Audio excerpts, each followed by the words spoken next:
Hello everyone. विज्ञान विषय की क्लासें चल रही थी और आज का जो अपना पोर्शन रहेगा वो रहेगा प्रकाश का। अपने कम समय में और अधिक फ़ायदा मिले आपको, इसलिए मैं बहुत ही इस कम समय वाले जो पोर्शन में है बहुत अधिक पोर्शन कराऊंगा आपको और बहुत अच्छी तरह से कराऊंगा। मेरा ये प्रयास रहेगा कि कोई प्रश्न इसमें से छूटे ना। तो आज की क्लास फिजिक्स के प्रकाश के पर रहेगी और ये जो पूरा का पूरा बेसिस है वो एनसीईआरटी आरबीएससी पुरानी बुकें जो 2009 के पास चलती थी उसको आधार मान के चलेंगे। एक बात मैं आपसे कहना चाहूँगा, यदि आरपीएससी की आप तैयारी कर रहे हैं और विज्ञान विषय की खास तौर से बात कर रहा हूँ, तो आपको एक ध्यान रखिएगा, जब आप बुक मार्केट में जाते हो ना तो आप पुराने जो अच्छी कवर वाली बुक लेके आते हो उसको पढ़ते हो तो अंदर तक तो जा ही नहीं पाते हो जहाँ अच्छी किताबें होती है। मेरी सलाह ये है आपसे कि 2009 को जब आरबीएससी की पुस्तक चलती थी विज्ञान फर्स्ट और विज्ञान सेकंड, उन दोनों बुकों को आप खरीदना। हालांकि मार्केट में कई दुकानों पर ही मिलेगी, ये छोटी छोटी जहाँ कहीं पुरानी बुकों का हो वहीं मिलेगी। उन दोनों बुकों को जरूर खरीद लेना आप। उन दोनों बुकों में विज्ञान का पूरा सिलेबस कवर होता है, यहाँ तक कि टेक्नोलॉजी वाला पार्ट भी कवर होता है। तो आप उन दोनों बुकों को जरूर लेना। 9th वाली मिले तो और ही अच्छी बात है, लेकिन 10th की फर्स्ट और सेकंड दोनों को खरीद लेना। फर्स्ट में जिस प्रकार से ये विद्युत धारा से लगाकर फिजिक्स के अधिकतर पोर्शन मिलेंगे, सेकंड में बायोलॉजी वाले पोर्शन मिलेंगे, तो उसमें आपका सारा सिलेबस जो आरपीएससी का दिया हुआ वो सारा कवर होगा। तो आप उन बुकों को मेरी सजेस्ट से एक बार जरूर खरीद लेना और ज़्यादा समय भी नहीं लगेगा। 150 पन्ने हैं, ज़्यादा नहीं, टाइम भी नहीं लगेगा, अच्छे से पढ़िएगा। ठीक बात। तो आज का जो अपना चैप्टर रहेगा फिजिक्स का प्रकाश या लाइट। बड़े ध्यान से समझिएगा, ये जो चैप्टर है बहुत कलिष्ठ चैप्टर माना जाता है विज्ञान का, तो इसको बहुत सरलता से पढ़ाऊंगा मैं और बिल्कुल अच्छे से समझिएगा आप इसको। प्रकाश क्या होता है, कहाँ काम आता है, इसका नेचर कैसा होता है, प्रकाश की कौन कौन सी घटनाएं होती है, अपने दैनिक जीवन में क्या काम आता है, तो देखिएगा, बड़े ध्यान से देखिएगा इसको। प्रकाश की बात कर रहे हैं। सबसे पहली बात, प्रकाश हमारे लिए क्या कर सकता है, हम प्रकाश किसे कहेंगे? तो हमारे शरीर में जो भी संवेदी अंग होते हैं उसके लिए सुग्राही कौन होता है? प्रकाश होता है। तो सीधी सी बात है, प्रकाश के माध्यम से अपन किसी चीज को क्या कर सकते हैं? देख सकते हैं, यानी अपन को विजन प्रदान करता है कौन? प्रकाश। तो सीधी सी बात है, प्रकाश क्या करता है? मानव के लिए दृश्य संवेदना उत्पन्न करता है।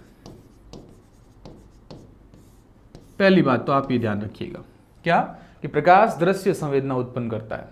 ठीक बात। दूसरा, यही प्रकाश ऊष्मीय प्रभाव उत्पन्न करता है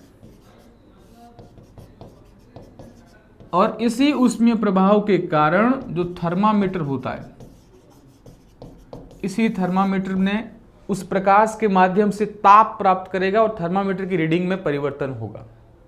तो प्रकाश ऊष्मीय प्रभाव उत्पन्न करता है, जैसे थर्मामीटर की बात कर लेते हैं। ठीक बात। अगला, ये जो प्रकाश की किरण होती है, तीसरी बात, वो कैसी किरण होती है? अनुप्रस्थ किरण होती है। प्रकाश की किरण कैसी होती है? अनुप्रस्थ किरण होती है। और अनुप्रस्थ किरण का मतलब ही सीधी सी बात ये होती है, यदि किरणों की बात करें अपन, जैसे यांत्रिक किरणों की बात कर रहा हूं, मैकेनिकल वेव्स की बात कर रहा हूं, दो प्रकार की होती, एक होती अनुदैर्ध्य और एक होती है अनुप्रस्थ। अब देखिए इसमें क्या डिफरेंस होता है। अनुदैर्ध्य तरंग है, यानी ऐसी तरंगे जो किसी कण की, जो माना कि जो तरंग है उसकी गति के समानांतर क्या होते हैं? उसके कंपन होते हैं। प्रस्थ क्या होगी? यानी जिस दिशा में किरण जा रही है उसके लंबवत क्या होंगे? कंपन होंगे, यानी समानांतर कंपन अनुदैर्ध्य में। और अनुप्रस्थ में क्या होगा? जो लंबवत कंपन होंगे, यानी लगभग 90 डिग्री का कोण इसके साथ बना रहे हो, जिस तरफ से किरण जा रही है वो क्या है? अनुप्रस्थ किरण। तो प्रकाश कैसी किरण है? अनुप्रस्थ किरण है। आप तो ऐसे याद रखो, प्र फॉर प्रकाश, और अनुप्रस्थ में भी क्या आता है? प्र आता है। तो प्रकाश की किरण कैसी किरण है? अनुप्रस्थ किरण है। ठीक बात। अब देखो, समस्या यहां से जुड़ेगी आपके, प्रकाश की प्रकृति कैसी है? प्रकृति या नेचर कैसा है? Nature of light. देखो, कई वैज्ञानिकों ने अपने मत दिए कि प्रकाश, किसी ने कहा कण की प्रकृति का होता है, किसी ने कहा तरंग की प्रकृति का होता है, और किसी ने कहा विद्युत चुंबकीय किरणों के रूप में काम करता है, किसी ने क्वांटम का, किसी ने फोटोन का। तो सारा एक बार देख लो यहां पर। सबसे पहली बात, न्यूटन महाराज आए। न्यूटन ने बोला, न्यूटन आए 1660 के अंदर, और न्यूटन ने कहा कि प्रकाश एक कण है। प्रकाश कैसा एक कण है, और कण क्या होता है, जब प्रकाश स्रोत यानी जहां से प्रकाश निकलता है उस प्रकाश स्रोत से कण निकलते हैं, और यही कण क्या है, यानी प्रकाश है। सीधी सी बात है, तो प्रकाश का कणिकीय सिद्धांत किसने दिया था, न्यूटन ने दिया था। तो न्यूटन आया, बोला प्रकाश एक कण के रूप में संचरण करता है, और उस सिद्धांत का क्या नाम दिया, कणिकीय या कॉर्पूल्स सिद्धांत दिया, या कॉर्पूल्स थ्योरी दिया। तो प्रकाश का पहला जो थ्योरी आता है न्यूटन का, और न्यूटन ने बताया प्रकाश एक कण की भांति कार्य करता है, और उसका नाम दिया कणिकीय सिद्धांत। लेकिन जब कोई सबने न्यूटन की वाहवाही की, वाह न्यूटन क्या बात बताई तूने, प्रकाश के बारे में सबसे पहले इसने ही बताया था, तो सबने वाहवाही की। लेकिन कुछ समस्याएं थी, क्या थी कि प्रकाश की कुछ घटनाओं को ये समझा नहीं पाया। कौन सा सिद्धांत, कणिकीय सिद्धांत। अब वो कौन कौन सा घटनाएं थी समझा नहीं पाया, वो कौन सी थी, पहला था व्यतिकरण, इंटरफेरेंस की घटना को नहीं समझा पाया कि समान कला संबंध की जब किरणें अध्यारोपित होती है तो उस समय क्यों बहुत अधिक चमक उत्पन्न होती है और क्यों कम चमक उत्पन्न होती है, वो कणीय सिद्धांत से समझा नहीं पाया, एक बात ही। दूसरा विवर्तन, ये विवर्तन की घटना नहीं समझा पाया, यानी प्रकाश के जो किसी दीवार से टकराकर इस प्रकार से उसकी सतह से मुड़ कैसे जाता है, यानी किसी दीवार के दूसरी तरफ भी कुछ हद तक क्या होता है, उजाला हो जाता है, वो ऐसा क्यों नहीं बता पाया, तो कणीय से नहीं समझा पाया। तीसरी बात, ना तो व्यतिकरण समझा पाया ना विवर्तन समझा पाया, ये दो घटनाएं वो समझा ही नहीं पाया। अब ये दो घटनाएं नहीं समझा पाया तो फिर समस्या हुई। हाँ, एक घटना ध्रुवण भी नहीं समझा पाया, पोलराइजेशन भी इस घटना से नहीं समझा पाया, किससे, कणिकीय सिद्धांत से। तो ये तीन चीजें ध्यान रखिएगा, एक तो व्यतिकरण नहीं समझा पाया, दूसरा विवर्तन, और तीसरा ध्रुवण नहीं समझा पाया।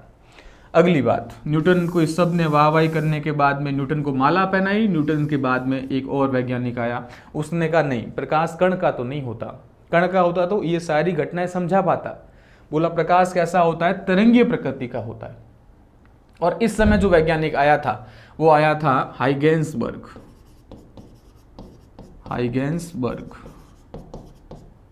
इसके 18 साल बाद यानी 1678 ईस्वी में हाइगेंसबर्ग आया, बोला प्रकाश कणीय प्रकृति का नहीं होता है, यह प्रकाश होता है तरंगीय प्रकृति का,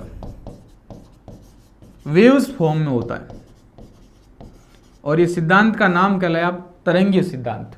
तो प्रकाश का तरंगीय सिद्धांत किसने दिया था, हाइगेंसबर्ग ने 1678 में दिया। सबने कहा वाह वाह क्या बात है, हाइगेंसबर्ग को सबने क्या बोलाई, माला पहनानी शुरू कर दी। न्यूटन से निकाली और किसको ऊपर नहीं, हाइगेंसबर्ग को 1678 में। और प्रकाश एक तरंगीय प्रकृति का होता है, सबने वाहवाही की। लेकिन आलोचक तो हमेशा होते। अब बोला कि ये घटनाएं समझा दो तो हम मान जाएंगे, लेकिन तरंगीय प्रकृति इन घटनाओं को समझा नहीं पाया। वो कौन सी घटना थी, पहला फोटो इलेक्ट्रिक इफेक्ट, यानी प्रकाश विद्युत प्रभाव। प्रकाश विद्युत प्रभाव को समझा नहीं पाया। दूसरा कॉम्पटन प्रभाव, जब अपन आधुनिक भौतिकी पढ़ते हैं तो उसमें ये चीजें आती है, प्रकाश विद्युत प्रभाव, जो डायोड काम करता है ना, सोलर सेल काम करते हैं, वो प्रकाश विद्युत प्रभाव पर काम करते हैं, यानी फोटो इलेक्ट्रिक इफेक्ट पर काम करते हैं। तो इन घटनाओं को समझा नहीं पाया। इसी के साथ साथ में जो रमन प्रभाव यानी प्रकीर्णन के बारे में, वो भी ये सिद्धांत नहीं बता पाता है। तो ये तीन प्रकार के जो सिद्धांत है वो नहीं समझा पाया हाइगेंसबर्ग। हाइगेंसबर्ग के गले से माला, बोला कि अब तो कुछ और करना पड़ेगा। हाइगेंसबर्ग इतनी बातें बता पाया, थोड़ा समय और बीता तो पहले न्यूटन, दूसरा हाइगेंसबर्ग, थोड़ा समय और बीता और अगला आएगा 1873 में मैक्सवेल।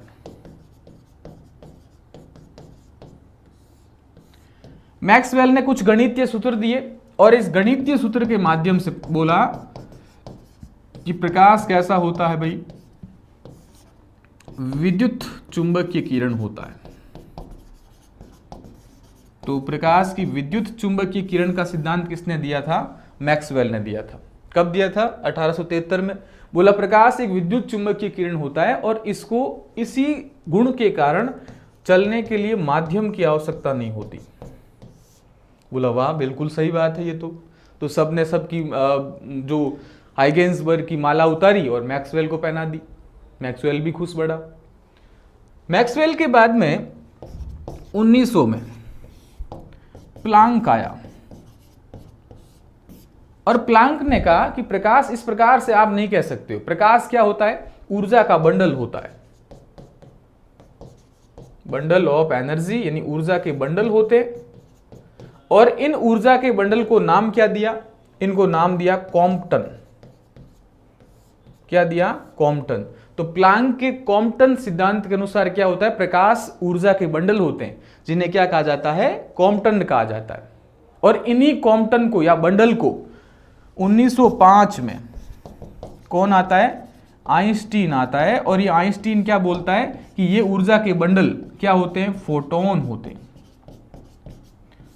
तो फोटोन सिद्धांत किसने दिया था? आइंस्टीन ने दिया था 1905 में। बोला कि ये ऊर्जा के बंडल जो प्रकाश होता है ये ऊर्जा का बंडल है और ये ऊर्जा का बंडल क्या कहलाता है? फोटोन कहलाता है। तो एक बार वापस देखो, न्यूटन आया, न्यूटन ने कणिकीय सिद्धांत दिया। न्यूटन के बाद कौन आया? हाइगेंसबर्ग आया, तरंगीय सिद्धांत दिया। उसके बाद कौन आया? मैक्सवेल आया। उसके बाद कौन आया? प्लांक आया। प्लांक के बाद में कौन आएगा? आइंस्टीन। ये 5 साइंटिस्ट आप जरूर याद कीजिएगा। ठीक बात। आगे देखो, आइंस्टीन ने कहा जो ऊर्जा के बंडल है, इन ऊर्जा के बंडल को विस्तार से बताया कि इनकी ऊर्जा कैसी होती होगी? E बराबर एच न्यू। एक फॉर्मूला दिया E बराबर एच न्यू। E का मतलब तो हो गया यहां ऊर्जा, E बराबर ऊर्जा। दूसरा इसने कहा H का मतलब प्लांक नियतांक, कांस्टेंट ऑफ प्लांक या प्लांक नियतांक, और जिसका मान क्या होता है? 6.62 गुणा 10 की घात -34 जूल सेकेंड। Joule second. वापस देखो, इसने ऊर्जा किस रूप में होगी उसने बताया E बराबर एच न्यू, और E का मतलब तो होता है एनर्जी यानी ऊर्जा बराबर प्लांक नियतांक गुणा आवर्ती, और H का मतलब उसने बताया प्लांक नियतांक जिसका मान होता है 6.62 गुणा 10 की घात -34 जूल सेकेंड, और न्यू का मतलब इसने क्या बताया? आवर्ती। तो E बराबर एच न्यू फॉर्मूला किसने दिया था? वो भी आइंस्टीन ने दिया था। हुई बातें क्लियर? तो ये मुख्य तौर से आप ध्यान रखिएगा प्रकाश के बारे में। ये हुई प्रकाश की प्रकृति। अब इतने सारे सिद्धांत सबके सामने आए तो बोला प्रकाश ना तो कण है ना तरंग है, तो फिर है क्या? तो बोला प्रकाश एक द्वैत प्रकृति का होता है। किस प्रकृति का होता है? द्वैत प्रकृति। तो फाइनली आप इस चीज को ध्यान रखिएगा कि प्रकाश का नेचर कैसा होता है। तो प्रकाश का नेचर या प्रकृति कैसी होती है? द्वैत प्रकृति का होता है। यानी सीधी सी बात है, इसमें 2 चीजें होगी। एक तो क्या? तरंगीय, कि प्रकाश की प्रकृति एक तो तरंग प्रकृति होगी और दूसरा क्वांटम प्रकृति होगी। तो ये ध्यान रखिएगा आप, कणिकीय वगैरह ऐसे ध्यान रखिएगा कि प्रकाश की द्वैत प्रकृति होती है, और दोनों में ये ध्यान रखना, एक तो क्या होती है? वेव्स फॉर्म में, और दूसरा क्वांटम फॉर्म में। और ये द्वैत प्रकृति का सिद्धांत किसने दिया था? डी ब्रोगली ने दिया था। ये प्रश्न कई बार पूछते कि प्रकाश की द्वैत प्रकृति का सिद्धांत किसने दिया था? तो डी ब्रोगली ने दिया था। उसने बोला कि प्रकाश 2 प्रकृति का होता है जिसमें तरंग भी होता है और कण भी होता है। अब इन द्वैत प्रकृति के कारण अपन प्रकाश की सभी घटनाओं को समझा सकते हैं। जहां अपन को लगता है कणीय फॉर्म में समझा सकते हैं तो वहां कणीय प्रकृति उपयोग लेते हैं, और जहां अपन को लगता है क्वांटम फॉर्म तरंगीय प्रकृति का लेते हैं तो वहां तरंगीय फॉर्म से समझा सकते हैं। तो ये सारी चीजें इस प्रकार से हैं कि अब लास्ट और फाइनल एक चीज ध्यान रखना, प्रकाश द्वैत प्रकृति का होता है जिसमें तरंगीय और क्वांटम प्रकृति होती है। ठीक बात। और ये बताया किसने था? डी ब्रोगली ने बताया। ये प्रकाश का नेचर हुआ। अब कुछ अन्य बातें देखो।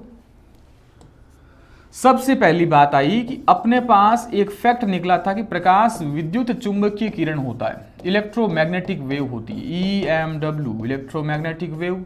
ठीक बात। तो इसी कारण प्रकाश को चलने के लिए किसी माध्यम की आवश्यकता नहीं होती। अब ये जो बात उभर कर आई है कि माध्यम की आवश्यकता नहीं होती है, इसको हल्के में मत लेना, ये बहुत महत्वपूर्ण बात उभर के आई है। यानी सीधी सी बात है, निर्वात वैक्यूम जहां कोई माध्यम नहीं है, उस माध्यम नहीं होने के कारण भी प्रकाश चल रहा है। वो उसका कारण क्या है? विद्युत चुंबकीय किरण होना। तो इसको माध्यम की आवश्यकता नहीं, यानी प्रकाश को चलने के लिए किसकी आवश्यकता नहीं, माध्यम की आवश्यकता नहीं होती। इसी कारण प्रकाश की सर्वाधिक चाल किस में होती है, निर्वात में होती है। निर्वात के बाद किस में होगी, गैस में, गैस के बाद द्रव में, और यदि पारदर्शी ठोस हुआ तो उसमें सबसे कम। ये ठोस क्या होना चाहिए, पारदर्शी, क्योंकि अपारदर्शी ठोस में प्रकाश की चाल नहीं होती। पत्थर के आर पार प्रकाश नहीं जाता, उसका कारण क्या, क्योंकि अपारदर्शी है, नॉन परमिएबल है। तो ये ध्यान रखिएगा, निर्वात में सर्वाधिक चाल होती प्रकाश की, ये प्रश्न कई बार आ चुका है। उसके बाद गैस में, उसके बाद द्रव, ठोस, और सबसे कम किसमें होती, जो पारदर्शी ठोस होता उसमें।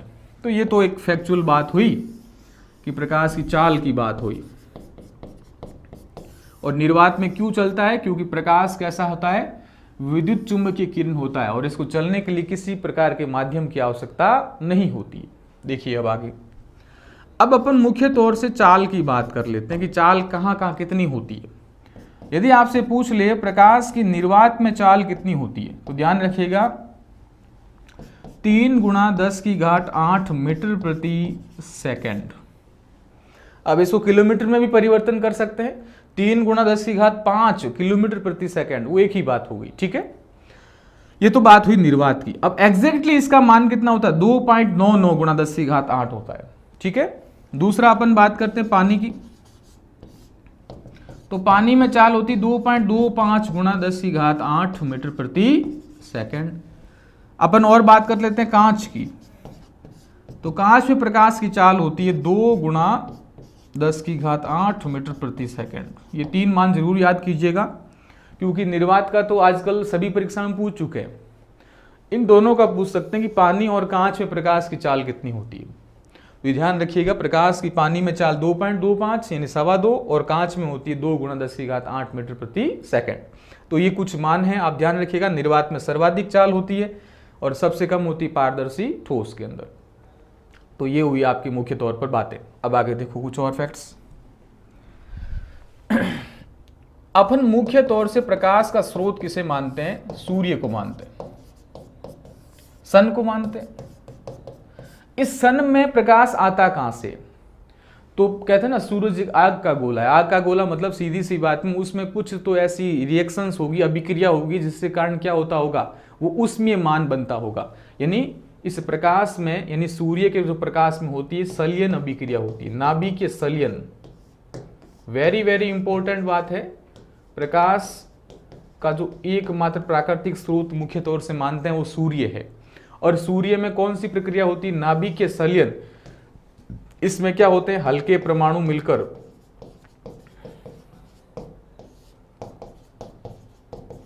एक बड़े परमाणु का निर्माण करते हैं, जैसे हाइड्रोजन और एक अन्य हाइड्रोजन मिलकर हीलियम बनाते हैं। अब जैसे ये हाइड्रोजन और हाइड्रोजन आपस में मिलेंगे तो क्या होता है, नाभिकीय संलयन होगा, और संलयन होने के दौरान यहाँ अत्यधिक मात्रा में ऊर्जा निकलती है, और ये ऊर्जा किस में बदलती है, ऊष्मा में बदलती है। तो सूर्य के प्रकाश का कारण क्या होता है, नाभिकीय संलयन अभिक्रिया, ठीक बात। और नाभिकीय संलयन में हल्के परमाणु मिलकर बड़े परमाणु का निर्माण करते हैं, जैसे सूर्य में हाइड्रोजन मिलकर हीलियम का निर्माण करते हैं। हुई बातें क्लियर। अब ये सूर्य का प्रकाश पृथ्वी पर कब पहुंचता है, तो पृथ्वी पर सूर्य का प्रकाश कब पहुंचता है, वो पहुंचता है 8 मिनट और 20 सेकंड में। 8 मिनट और 20 सेकंड में पहुंचता है। सीधी सी बात है, आप कह सकते हो 500 सेकंड। तो सेकंडों में ये ध्यान रखना, और मिनट में 8 मिनट और 20 सेकंड ध्यान रखिएगा। अब ये जो सूर्य का प्रकाश तो पहुंचा, लेकिन सूर्य का प्रकाश से चंद्रमा क्या होती है, रात को चांदनी प्रदान करता है। ये चांदनी पृथ्वी पर बहुत ही कम समय में पहुंचती है। उसका कारण क्या, कि सूर्य की तुलना में चंद्रमा पृथ्वी के बहुत ज्यादा पास में है। तो ये चांदनी कितने समय में पहुंचती है, तो ध्यान रखना 1 सेकंड और 28 मिली सेकंड के अंदर, यानी बहुत ही कम सेकंडों में पहुंचता है। कौन, चांद का जो प्रकाश होता है। और ये चांद क्यों चमकता है, चांदनी क्यों देता है, तो ध्यान रखिएगा सूर्य के प्रकाश के परावर्तन की घटना के कारण। यानी सूर्य से किरणें निकलेगी और वो चांद से टकराएगी, चांद से टकराकर पृथ्वी पर पहुंचती, इसी कारण हमारे पास चांदनी पहुंचती है। जबकि चांद का एक हिस्सा जहां पर सूर्य की प्रकाश की किरणें नहीं पहुंचती है, वो क्या होते हैं, अंधेरे में अपन को क्या दिखता ही नहीं है।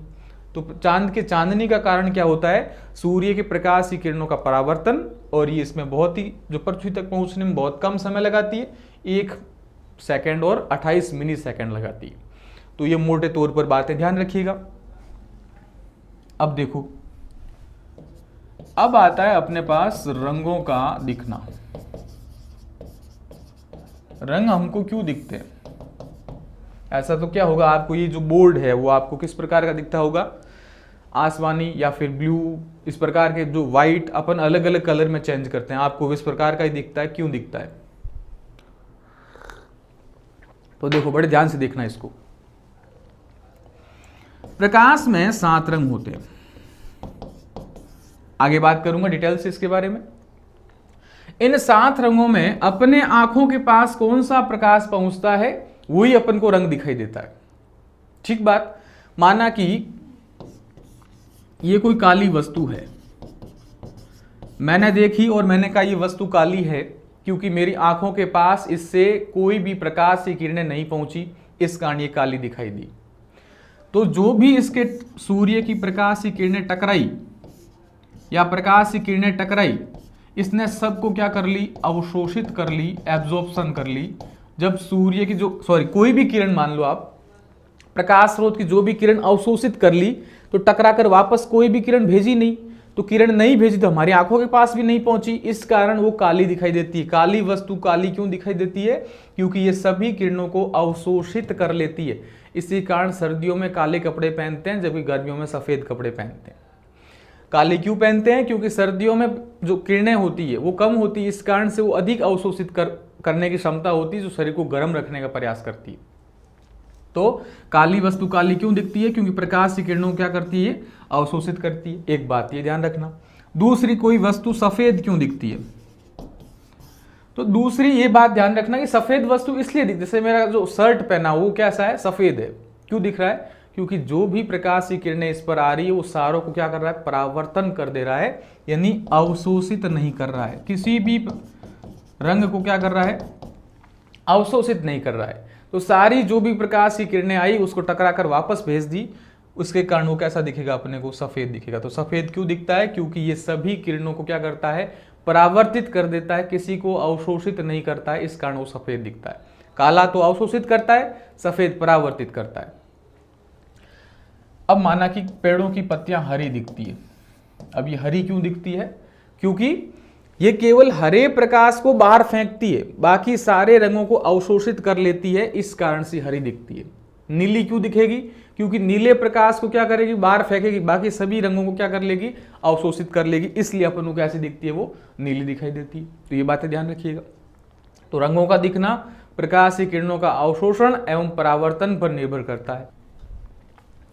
ये मोटे तौर पर किसकी बात हुई? आपके प्रकाश के सामान्य परिचय की। अब अपन बात करते हैं प्रकाश के तरंग दैर्ध्य की, कि वेवलेंथ कितना होता है प्रकाश का। तरंग दैर्ध्य को लैम्डा से प्रेजेंट करते हैं। अब देखिए आप, जब ऐसी कभी भी बात आए तो आप ध्यान रखिएगा, इसकी जो वेवलेंथ अपन सामान्य तौर से देखें तो होती लगभग 400 नैनोमीटर से 700 नैनोमीटर तक। इस नैनोमीटर को एमस्ट्रॉम में बात कर लेते हैं तो लगभग 4000 एमस्ट्रॉम से 7000 एमस्ट्रॉम, इसका मान यानी एमस्ट्रॉम होता है, ध्यान रखिएगा। तो 4000 से 7000 एमस्ट्रॉम इसकी तरंगदैर्ध्य होती है, और या फिर बात करें 400 नैनोमीटर से 700 नैनोमीटर इसकी तरंगदैर्ध्य होती है। अब लेकिन एग्जैक्ट मान देखें तो 3800 के आसपास होगी, 3800 से 6800 के आसपास। लेकिन ये अपने एक औसत मान है 4000 से 7000 एमस्ट्रॉम। ठीक बात। तो ये प्रकाश के तरंगदैर्ध्य की बात हुई। अब आगे बढ़ो। अब अपन एक एक करके चीजें देखेंगे कि अपन को प्राथमिक रंग किसे कहते हैं, द्वितीयक रंग किसे कहते हैं, वो सारी बातें बात कर रहे हैं प्रकाश की। प्रकाश में रंग होते हैं 7, और ये बात किसने बताई थी अपन को? न्यूटन ने बताई थी। तो प्रकाश में कितने रंग होते हैं? 7 रंग। अब ये 7 रंग कौन कौन से, वो देखो।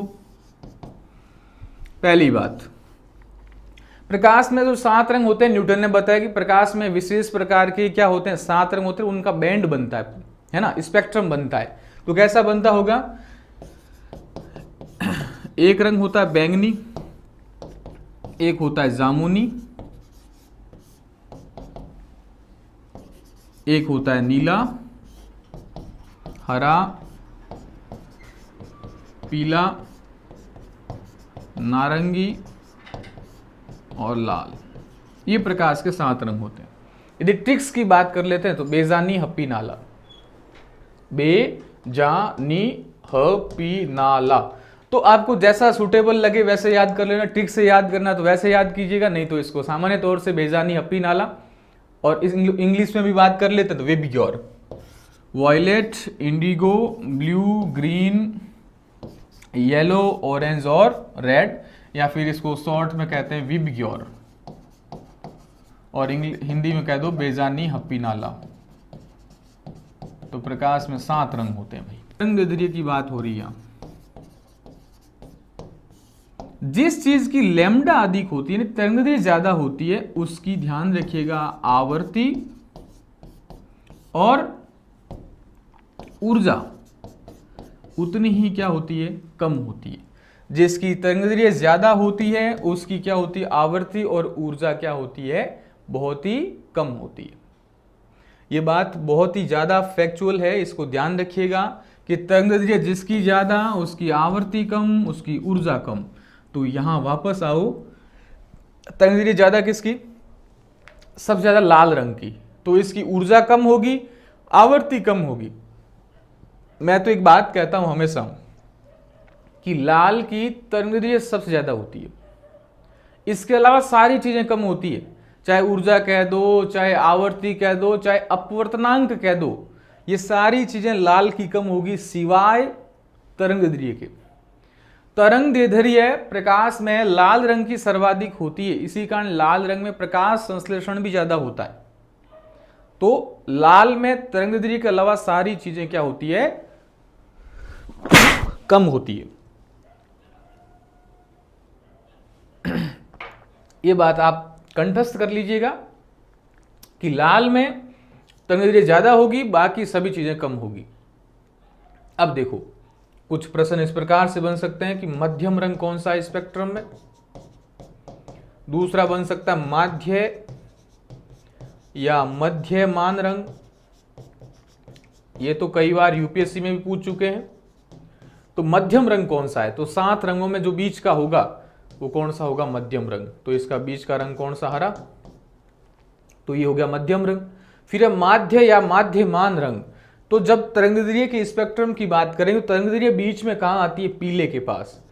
तो यानी 7000 और 4000 के बीच की, यानी 5500 के आसपास किसकी आती है, पीले की आती है। इसलिए पीले को माध्य रंग या माध्यमान रंग कहा जाता है। ये 2 बातें ध्यान रखना, मध्यम रंग तो हरा और माध्यमान रंग कौन सा होता है, येलो या पीला होता है। आगे देखो, अब कुछ बातें विशेष तौर से ये होती है कि एक होते हैं प्राथमिक रंग। यदि रंगों की अपन बात करते हैं, एक होती है प्राइमरी कलर और दूसरे होते हैं सेकेंडरी कलर।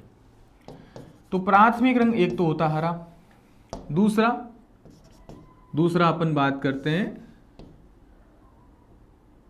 लाल, और तीसरा होता है नीला। ये ध्यान रखिएगा, प्राथमिक रंग कौन से, हरा, लाल और नीला। जो अपन देखते हैं सड़कों पर चलते हैं तो जो लाइट लगती है, ट्रैफिक लाइट, वो ट्रैफिक लाइट में ये प्राथमिक रंग होते हैं, हरा, लाल और नीला। ये 3 रंग होते हैं प्राथमिक रंग। तो हरा को बात कर लेते हैं, ग्रीन, रेड और ब्लू।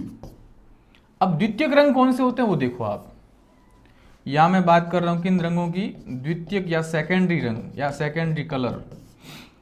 तो रेड, ग्रीन और ब्लू, ये 3 रंग तो कौन से हुए, प्राथमिक रंग, क्योंकि प्राथमिक रंग से ही द्वितीयक रंग का निर्माण होता है। तो ग्रीन और रेड मिलकर किस रंग का, यानी सीधी सी बात है हरा और लाल रंग मिलकर किस रंग का निर्माण करते हैं, तो वो करते हैं पीले रंग का।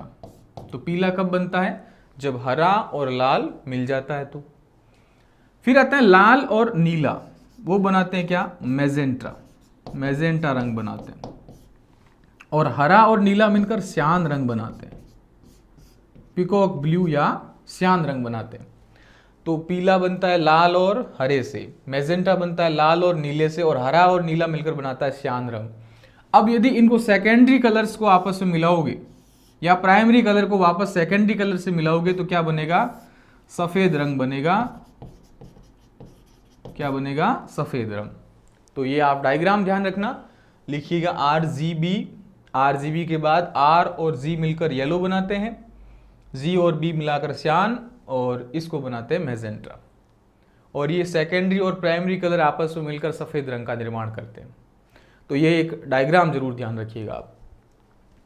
आगे अपन बात करते हैं। सबसे पहले अपना जो मुख्य बात है कि प्रकाश की आवर्ती, इस आवर्ती के बारे में जरूर ध्यान रखना कि आवर्ती हमेशा स्रोत पर निर्भर करती है, यानी जिससे प्रकाश निकला है सोर्स पर निर्भर करती है। इस कारण आवर्ती सामान्यतः कैसी रहती है? अपरिवर्तित रहती है।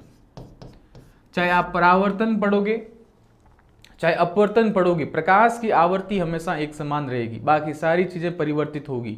तरंगदैर्घ्य चेंज हो सकता है, लेकिन ये जो आवर्ती होती है वो कैसी रहती है? अपरिवर्तित। यदि आपके एग्जाम में प्रश्न आ जाए कि प्रकाश में यदि एक माध्यम से दूसरे माध्यम में जा रहा है तो क्या अपरिवर्तित रहता है? वो रहता है आवर्ती। हुई बातें क्लियर? तो वो आवर्ती क्या रहती है? अपरिवर्तित रहती है। अब अपन बात करते हैं प्रकाश की घटनाएं।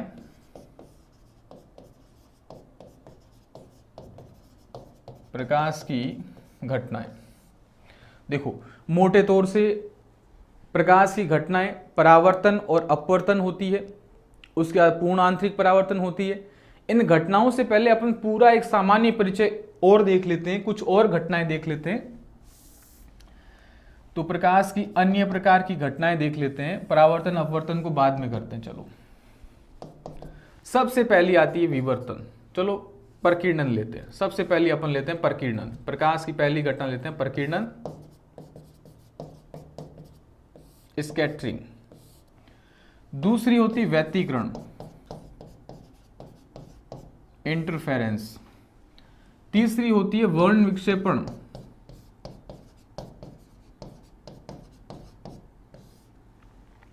चौथी अपन ले लो विवर्तन, और एक और ले लो ध्रुवण। यदि इन चीजों को भी ध्यान रखोगे तो ठीक रहेगा, क्योंकि एग्जाम में ये चीजें बनती है: वर्ण विक्षेपण, व्यतिकरण, प्रकीर्णन, विवर्तन और ध्रुवण। तो पहले अपन स्कैटरिंग या प्रकीर्णन की बात करते हैं। प्रकीर्णन क्या होता है तो बड़े ध्यान से समझिएगा। या अपन बात कर रहे हैं प्रकीर्णन की या स्कैटरिंग की। स्कैटरिंग क्या होता है देखो, बड़े ध्यान से देखना। प्रकाश किसी कण से टकराने के बाद क्या होता है? फैलता है, फैलाव दर्शाता है। और फैलाव ये किस पर निर्भर करता है? तरंगदैर्घ्य पर निर्भर करता है। तो प्रकीर्णन की मात्रा किस पर निर्भर करती है? वो निर्भर करती है तरंगदैर्घ्य पर, लैम्डा की घात 4। और लैम्डा क्या है? तरंगदैर्घ्य है।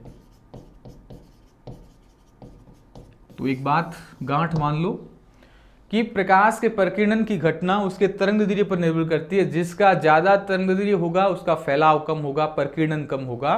तो यहां से एक बात सीखने को मिली कि प्रकीर्णन को सामान्य भाषा में बोलते हैं फैलाव, और फैलाव सबसे ज्यादा किस रंग का होगा और सबसे कम किस रंग का फैलाव होगा? तो सबसे ज्यादा फैलाव होता है नीले और बैंगनी रंग का। कारण क्या? क्योंकि नीले और बैंगनी रंग का तरंगदैर्घ्य कम होता है। तरंगदैर्घ्य ज्यादा होने पर क्या होता है? कम फैलाव होता है। तो लाल रंग का क्या होता है? तरंगदैर्घ्य सबसे ज्यादा होता है, तो इसका सबसे कम फैलाव होगा, सबसे कम प्रकीर्णन होगा। आपके एग्जाम में प्रश्न आ जाए कि सर्वाधिक फैलाव किस रंग का होता है, सर्वाधिक प्रकीर्णन किस रंग का होता है, तो होता है नीले रंग का या बैंगनी रंग का। और ऐसा प्रश्न आ जाए कि सर्वाधिक या सबसे कम क्या होता है, प्रकीर्णन किसका होता है, तो होता है लाल रंग का। तो लाल सबसे कम फैलता है। इसके एग्जाम्पल देखो दैनिक जीवन में कहां उपयोग होता है। सबसे पहली बात कि जो आकाश और समुद्र का जो पानी होता है वो नीला दिखाई देता है। आकाश आपको नीला दिखाई देता है, आसमान, उस दोनों का कारण क्या है? प्रकीर्णन की घटना है। अगली बात सड़क पर जो संकेतक लगे होते हैं, गाड़ियों के पीछे जो लाइट होती है वो लाल रंग की होती है। उसका कारण क्या है? क्योंकि लाल रंग फैलता कम है, तो फैलता कम है तो आंखों को वहीं पर दृष्टि अधिक जाती है। तो संकेतक सड़क पर लगे कैसे होते हैं? लाल रंग के होते हैं, परिकिरण की घटना के कारण। और सुनो, सूर्यास्त एवं सूर्योदय के समय इनका रंग कैसा होता है? क्योंकि सूर्य के प्रकाश की किरणें उस समय क्या होती है? तेज नहीं होती है, जिसके कारण क्या होता है? कम फैलाव होता है, और कम फैलाव के कारण सूर्य अपन को लाल रंग का दिखाई देता है। तो सूर्यास्त एवं सूर्योदय के समय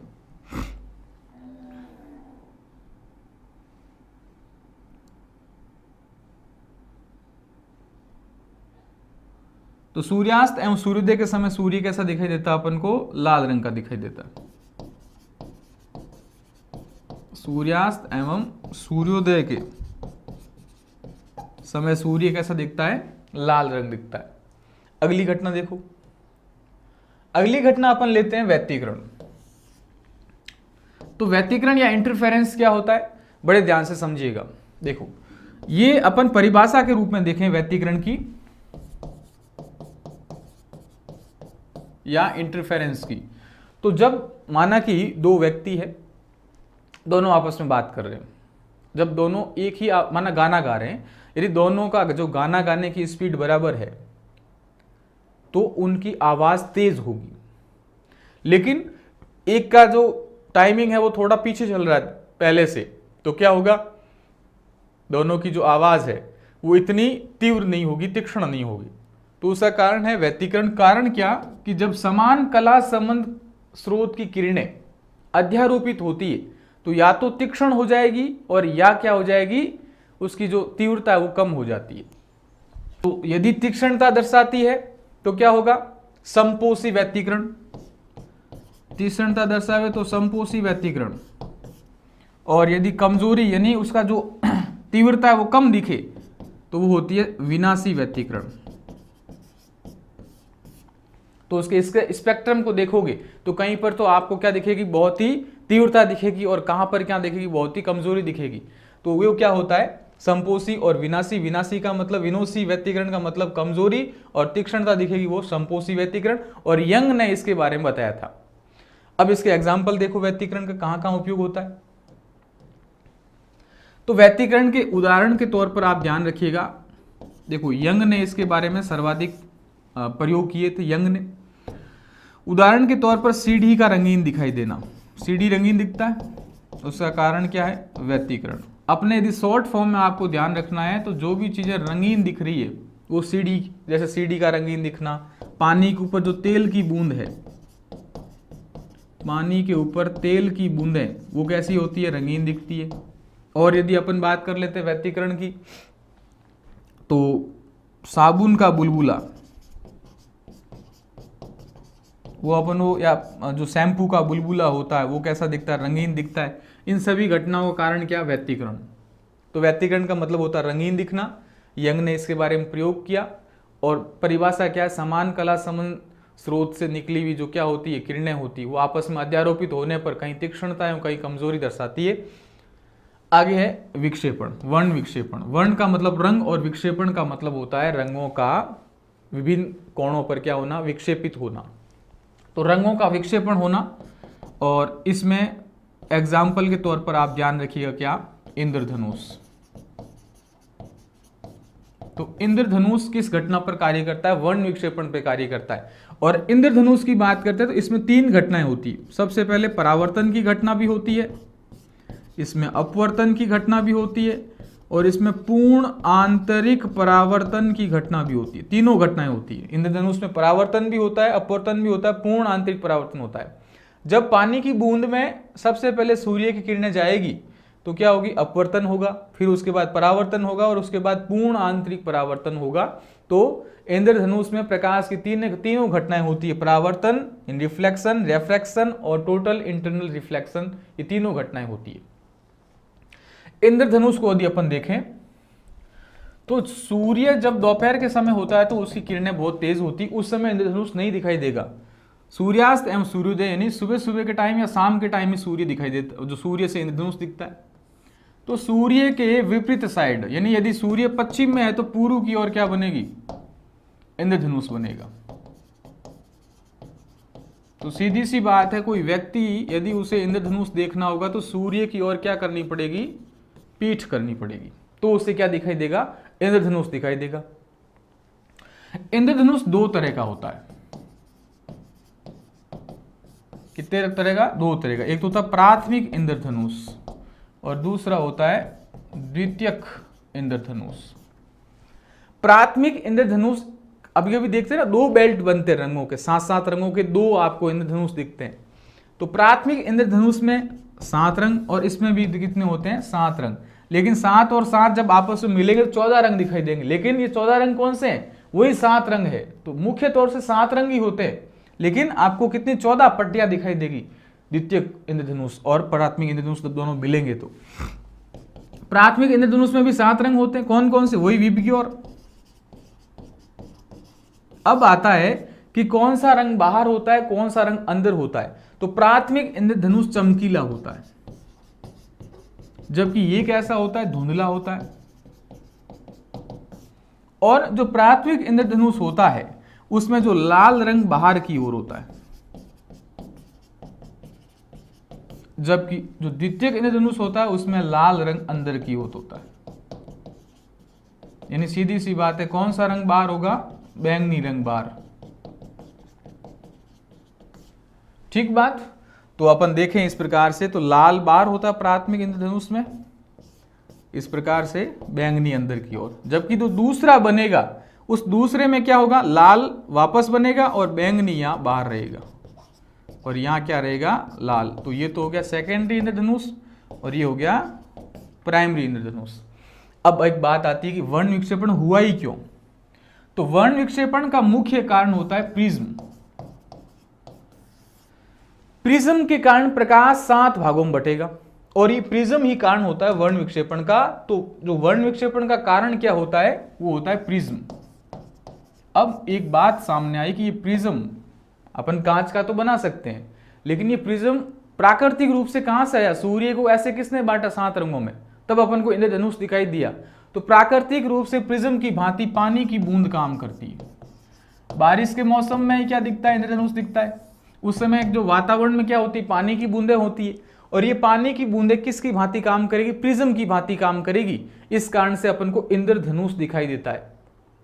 तो यदि आपके एग्जाम में प्रश्न आ जाए कि प्राकृतिक रूप से प्रिज्म की भांति कौन कार्य करती है, तो पानी की बूंदें करती, इसी कारण अपन को क्या दिखता है, इंद्रधनुष दिखाई देता है। अब एक और सुनो, जब विक्षेपण की बात आती है तब आपसे पूछा जाएगा कि सर्वाधिक विक्षेपण किस रंग का होता है और सबसे कम विक्षेपण किस रंग का होता है। अब एक चीज देखो, जब ये प्रिज्म था, उस प्रिज्म से जैसे ही सूर्य की किरणें आई, अपवर्तन के कारण थोड़ी दिशा परिवर्तन हुई और अब इनमें क्या होगा, बंटवारा होगा 7 रंगों में। ये 7 रंग बना विबग्योर, इस प्रकार से।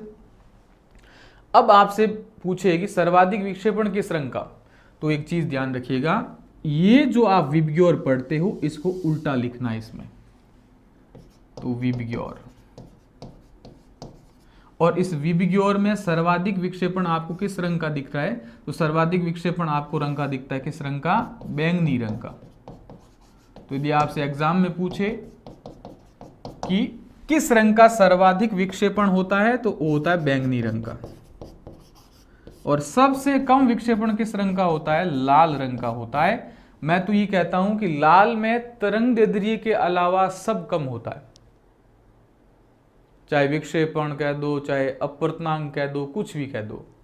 तो सर्वाधिक विक्षेपण बैंगनी रंग का, सबसे कम विक्षेपण लाल रंग का। ठीक है, और ये प्रिज्म बन गया। प्रिज्म 7 भागों में बांटता है। कौन सी घटना है, विक्षेपण, यानी वर्ण विक्षेपण की घटना का उदाहरण है। तो ये बातें ध्यान रखना।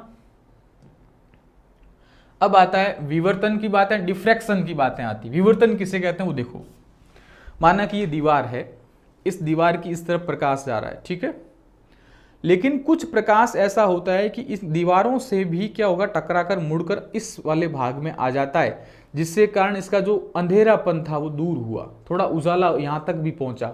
ये घटना विवर्तन है। यानी किसी दीवार की सतह से टकराकर प्रकाश मुड़ जाता है और मुड़ने पर उसके जो दूसरी तरफ होता है वहां भी कुछ प्रकाशमान कर देता है, वो विवर्तन है। ठीक बात, जैसे ध्वनि है, मैं बोल रहा हूं, कुछ आवाज इन दीवारों से, यदि कोई दरवाजा थोड़ा बहुत भी खुला होगा तो वहां से टकराकर बाहर चली जाएगी, तो उसका कारण क्या? विवर्तन, डिफ्रैक्शन। तो विवर्तन में क्या होता है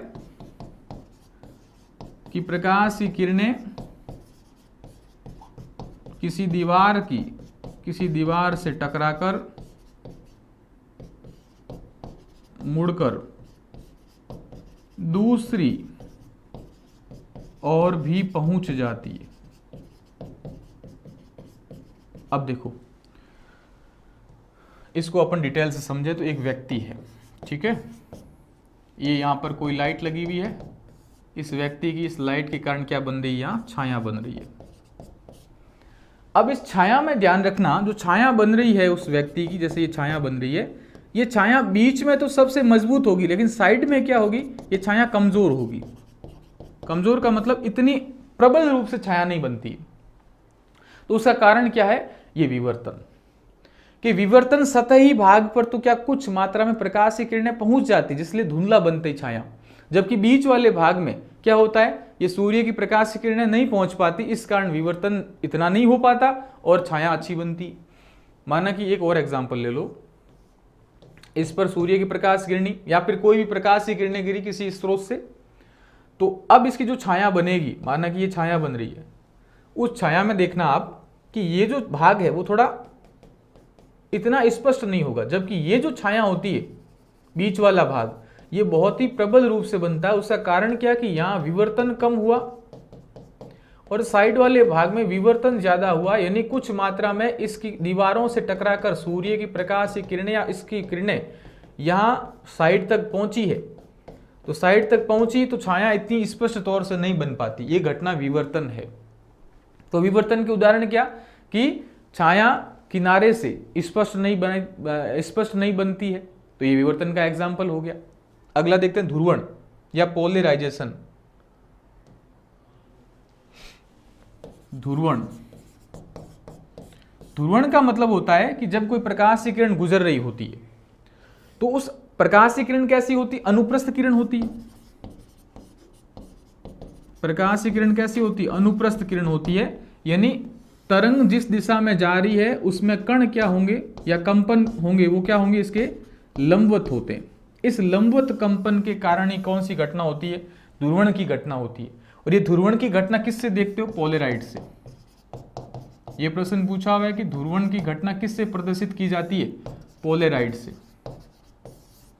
ठीक बात। तो ध्रुवण किसे कहेंगे? प्रकाश किस ध्रुवण क्यों दर्शाता है प्रकाश?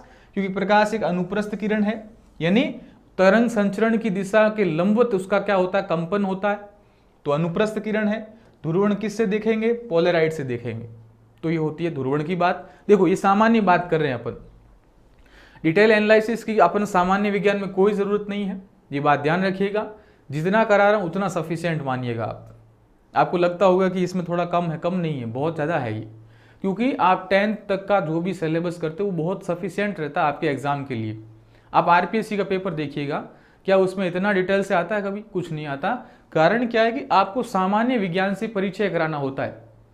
तो अभी आपके पास जो समय है उसमें एग्जाम ओरिएंटेड तैयारी कीजिएगा, चीज़ों को समझिएगा, आपका बेसिक क्लियर कीजिएगा, वीडियो को बार बार देखिएगा। विवर्तन क्या होता है, वर्ण विक्षेपण क्या होता है, प्रकीर्णन या स्कैटरिंग क्या होता है, तो ये घटनाएं बार बार देखिएगा। तो एक बार वापस देखो ये घटनाएं कौन कौन सी थी? व्यतिकरण, वर्ण विक्षेपण, विवर्तन और ध्रुवण और प्रकीर्णन। प्रकीर्णन में एक चीज ये ध्यान रखना, रमन प्रभाव। तो रमन प्रभाव किस पर आधारित था? प्रकीर्णन पर। और उस पर खोज किसने की थी रमन प्रभाव की? रमन ने, सीवी रमन ने की थी। भारत के वैज्ञानिक थे। इनको 1930 में क्या मिला था? नोबेल पुरस्कार मिला था। किस प्रभाव के कारण? रमन प्रभाव के कारण। और ये किस घटना पर आधारित था? प्रकीर्णन की घटना पर आधारित था। इसी कारण रमन, इसी सीवी रमन के कारण ही 28 फरवरी को अपन क्या मनाते हैं? विज्ञान दिवस मनाते हैं। क्योंकि इस समय 28 फरवरी को क्या हुआ था? इनका शोध प्रकाशित हुआ था।